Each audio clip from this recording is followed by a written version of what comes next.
In the brutal world of old-time hockey, goalies faced frozen rubber with nothing but raw courage.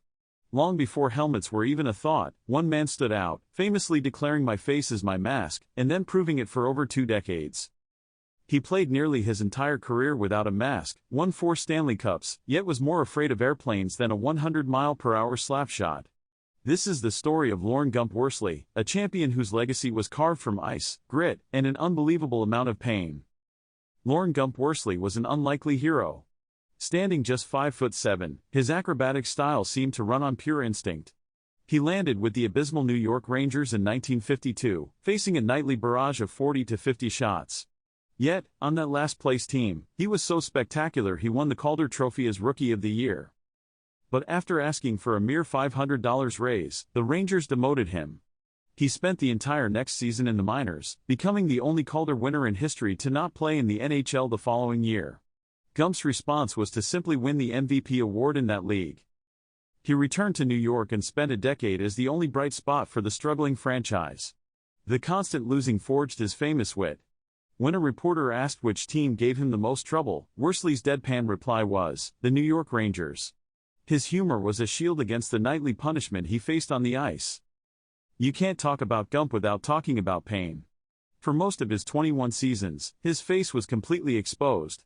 He refused to wear a mask long after it became common, declaring he wasn't scared.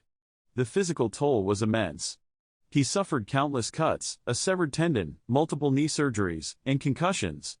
A slapshot from Bobby Hull once knocked him unconscious. When he woke up, Gump simply said, "Good thing the puck hit me flat." Yet, for all his on-ice fearlessness, Gump had a paralyzing fear of flying.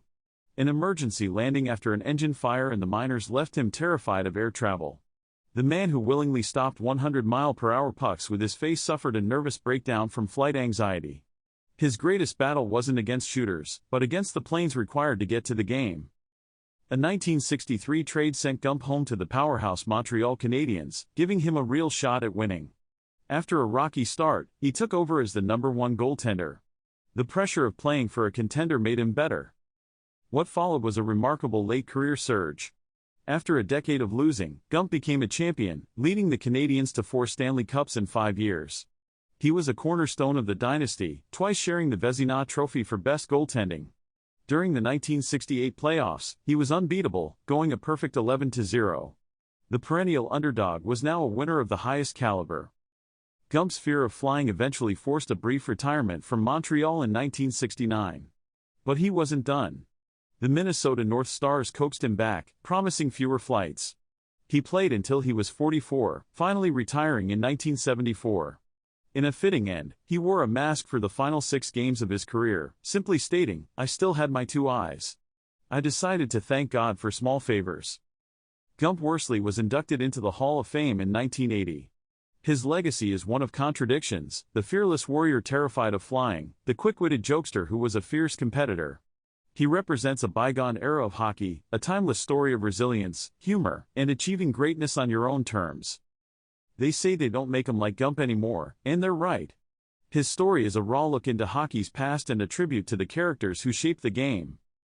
So what are your thoughts about Gump Worsley? Write in the comments section below, and don't forget to subscribe, like and share this video, and click on the notification bell. And don't forget to click on the playlist above to watch more NHL Hall of Famers of his era. Thanks for watching.